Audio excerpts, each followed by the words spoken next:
Hello, this is Holden Connor, and this is cold case number 4 from my intro to cold cases investigation class. So today I'm talking about Linda O'Keefe. The case of Linda O'Keefe became one of California's most well-known cold case after remaining unsolved for more than 40 years total. For decades, investigators worked to identify the person responsible for her death, but the technology available during that time could not show them what they needed. It was until significant advances in forensic science and investigative techniques that authorities were finally able to come across the name and identify a suspect. Linda was an 11-year-old girl who lived with her family in Newport Beach. She was kind and dependable student who attended Corona Del Mar Elementary School, where she was enrolled in a summer school program during 1973. Sorry, I've got it all wrote down here so I don't forget any information.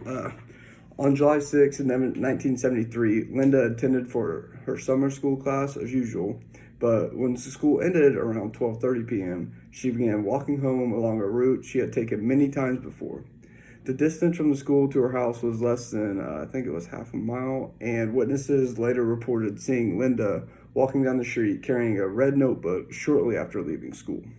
However, she never showed up at home. She didn't arrive, and when her parents started looking for her, they realized that she was missing, and they contacted the police and anybody in the community they could get a hold of. The next day, on July 7th, 1973, a motorist discovered Linda's body along Back Bay Drive near the Upper Newport Bay Nature Preserve. Investigators determined that she had been kidnapped after leaving school, sexually assaulted, and she was brutally stabbed to death. The crime shocked the Newport Beach community and led to a search. Detectives interviewed many witnesses and looked around nearby areas and created sketches of possible people, but they were unable to identify any people responsible, and the case eventually went cold. It couldn't be solved. They didn't have the proper technological, whatever you call it, technology is what they didn't have the proper. And a year later, investigators were able to create a DNA profile from evidence collected at the scene, but it did not match anybody in law enforcement databases.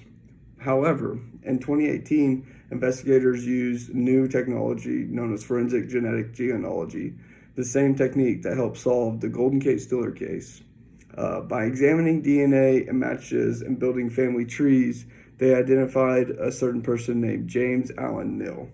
Neal had lived in Newport Beach in 1973 and was at the age of 19 during the time of the killing. And after confirming that his DNA matched the same DNA as the crime scene and all the evidence, he was arrested in 2018 at his home in Colorado Springs and later convicted in 2023, which finally solved a cold case that was going on for a very long time. And that is all I have today. Thank you.